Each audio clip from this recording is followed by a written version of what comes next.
warahmatullahi wabarakatuh. Halo semuanya, perkenalkan nama saya Fatimatul Zahra dengan NIM 24101251200028 dengan nomor absen 16 dari mahasiswi program studi pendidikan guru sekolah dasar kelas 3B. Baik, di sini saya akan membuat video untuk memenuhi UAS dari mata kuliah Psikologi Pembelajaran Anak Usia Sekolah Dasar dengan dosen pengampu Ibu Dr. Ririanti Rahmayani Jamain SPSI MPD. Di sini saya akan membuat video nih dengan mengambil isu atau topik yang sering muncul di masyarakat, yaitu masalah dan kesulitan dalam belajar. Gimana penjelasannya? Yuk simak bersama-sama. Selamat menyaksikan. Nah, seperti yang kita ketahui, kita sekarang berada di era yang lumayan maju, dan di zaman ini pun atau di era ini pun tak luput dari adanya masalah dan kesulitan belajar pada diri seorang anak. Meskipun tidak semua anak mengalami masalah dan kesulitan belajar tersebut. Nah, tantangannya itu sangat beragam, tapi tantangan utamanya itu adalah adanya hambatan yang membuat hasil belajar tidak sesuai dengan potensi siswa tersebut. Baik, sekarang masuk ke definisi masalah dan juga kesulitan belajar. Nah, definisinya kalau masalah belajar itu tuh seperti kondisi di mana tidak tercapainya tujuan belajar. Sedangkan kesulitan belajar itu adalah kayak lebih spesifik kepada gangguan intrinsik seperti disfungsi otak atau dari dalam diri anak tersebut. Baik, selanjutnya ada berbagai macam jenis-jenis masalah belajar.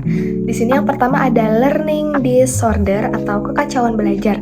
Di sini itu keadaan di mana proses belajar seseorang atau seorang siswa terganggu karena timbulnya respon yang bertentangan.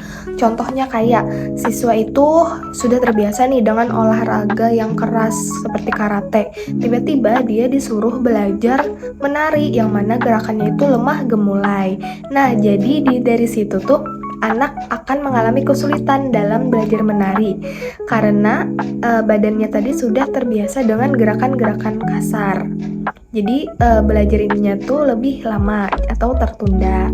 Baik, selanjutnya jenis masalah yang kedua ada learning dysfunction, yaitu gejala di mana proses belajar yang dilakukan siswa ini tidak berfungsi dengan baik, meskipun sebenarnya kayak tidak ada menunjukkan adanya subnormalitas mental, gangguan alat indera, atau gangguan psikologis lainnya. Contohnya tuh kayak anak ini tuh tinggi, terus dia itu memiliki potensi untuk bermain basket, tetapi dari anak tersebut dia tidak mengasah kemampuannya. Oke, berikutnya ada underachiever. Itu tuh lebih mengacu kepada siswa yang sesungguhnya memiliki tingkat potensi intelektual yang tergolong di atas normal, tetapi prestasinya tergolong sangat rendah. Misal ada anak yang mempunyai IQ-nya tinggi, tetapi saat ujian atau ulangan hasil nilainya malah biasa saja ataupun buruk. Berikutnya ada slow learner atau keterlambatan belajar. Nah, di sini tuh siswa itu lambat dalam proses belajar sehingga ia membutuhkan waktu lebih lama dibandingkan kelompok siswa lainnya yang memiliki taraf potensi intelektual yang sama. Misal nih, ada siswa A dan siswa B. Nah, siswa A ini dia lebih cepat dalam memahami penjelasan dari gurunya, sedangkan siswa B ini ditambat untuk memahami pemahaman atau penjelasan dari guru tadi. Jadi dia membutuhkan waktu lama, bukan tidak bisa tapi hanya lambat. Oke, jenis masalah belajar yang terakhir ada learning disabilities atau ketidakmampuan belajar, di mana ini mengacu pada gejala siswa tidak mampu belajar atau menghindari belajar. Jadi sehingga hasil belajar siswa berada di bawah potensi intelektualnya. Contoh kayak dia ini dalam presentasinya bagus, tapi sayangnya saat menulis tulisannya kurang bisa untuk dibaca. Nah, karena tadi sudah jenis-jenis masalah belajarnya, selanjutnya ada jenis-jenis kesulitan belajar. Yang pertama ada disleksia atau kesulitan membaca, yang mana ini mengarah pada bagaimana otak mengolah dan memproses informasi yang sedang dibaca anak tersebut. Kesulitan ini biasanya baru terdeteksi setelah anak memasuki dunia sekolah. Yang kedua ada disgrafia atau kesulitan menulis, yang mana ini menghambat kemampuan menulis yang meliputi hambatan fisik, seperti tidak dapat menggunakan pensil atau tulisan tangannya yang buruk. Terakhir, ada diskalkulia atau kesulitan belajar matematika. Di sini anak-anak akan menunjukkan kesulitannya dalam memahami proses-proses matematis, seperti kesulitan belajar dan mengerjakan tugas yang melibatkan dengan rumus atau simbol. Nah, karena tadi sudah jenis-jenis masalah dan kesulitan, sekarang kita mengetahui nih apa sih faktor penyebabnya. Nah, di sini faktor penyebabnya itu ada dua, yaitu pertama dari faktor internal dan juga faktor eksternal. Yang mana internal itu tuh dari dalam dirinya siswa, seperti fisik dan juga psikologisnya.